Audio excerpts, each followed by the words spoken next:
Donc on va passer maintenant à la troisième grande famille de fractures, qui sont les fentes, les veines, on parle aussi de filons. Je vous rappelle que lors du premier cours, on a vu les bases sur les failles, qui sont des fractures avec un mouvement cisaillant supérieur à 0,5 mm, et qu'on vient de voir dans la première partie du cours les diaclases, leur distribution, leur classification, leur origine.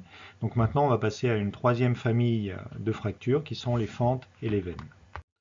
Donc, une fente de tension, tout d'abord, qu'est-ce que c'est? Une fente de tension, c'est une fracture qui n'a pas de déplacement, donc pas de rejet, mais qui présente un remplissage par certains minéraux. Et ces minéraux sont en général de la calcite ou du quartz, puisque ce sont les minéraux les plus communs sur Terre, et qui sont liés au remplissage de la fente par la circulation de fluide. Donc, vous avez illustré sur ce schéma ce que c'est une fente de tension. Donc, c'est une fracture qui s'ouvre en mode 1 avec une extension pure.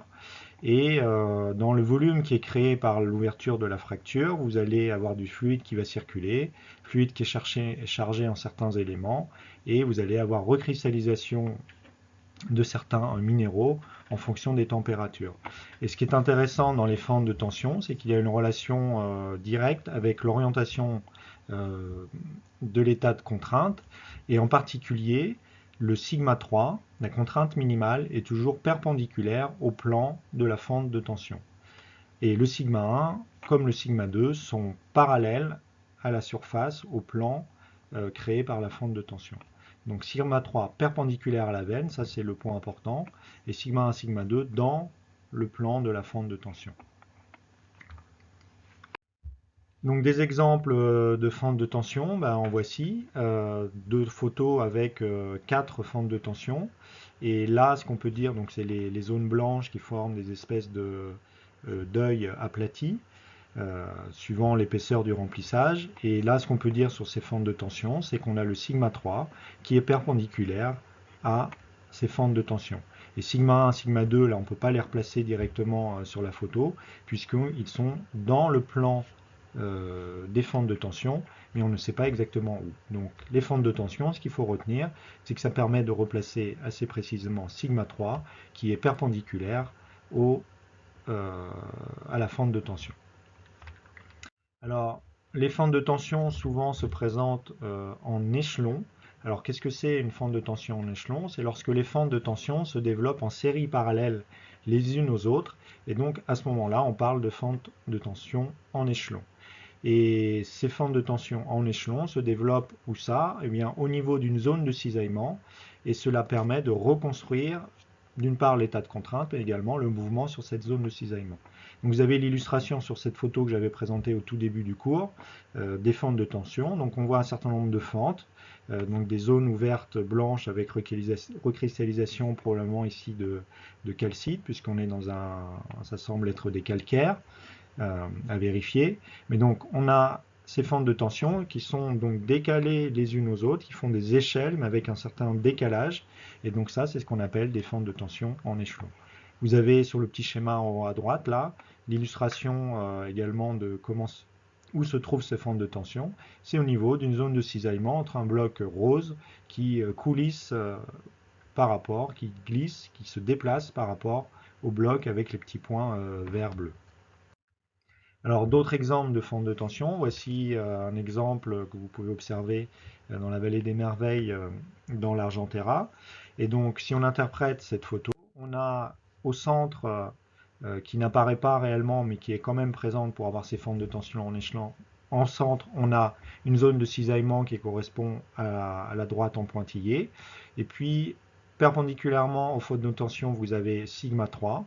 Et grâce à l'orientation des fentes de tension par rapport à votre zone de cisaillement, vous pouvez reconstruire le déplacement, le mouvement sur cette zone de cisaillement, puisque vous voyez que les fentes de tension font un angle avec la zone du cisaillement qui vous donne la pointe de la flèche de part et d'autre. Donc les fentes de tension en échelon sont vraiment très utiles pour reconstruire d'une part l'état de contrainte, mais également les mouvements sur des zones de cisaillement. Alors comment se met en place ce genre de forme de tension? C'est illustré par ce schéma et cette petite animation. Donc on a d'abord des fentes de tension assez simples avec perpendiculaires à sigma 3. Et en fait elles se mettent en échelon parce qu'elles sont dans une zone de cisaillement qui est symbolisée ici par les traits en pointillés. Et puis cette zone de cisaillement va se déformer de plus en plus.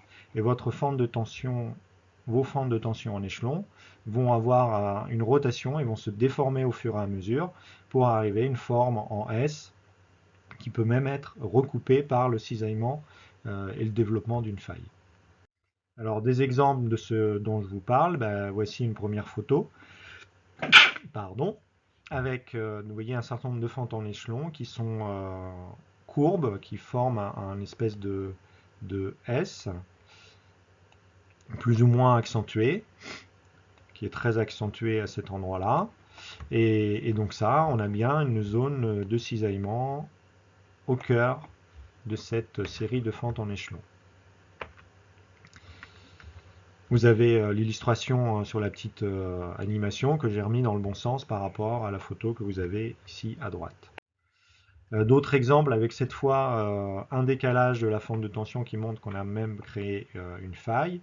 On retrouve la forme en S avec la rotation de la fente de tension dans la zone de cisaillement, mais là en plus une faille qui permet de décaler la zone, la fente de tension, les fentes de tension les unes par rapport aux autres.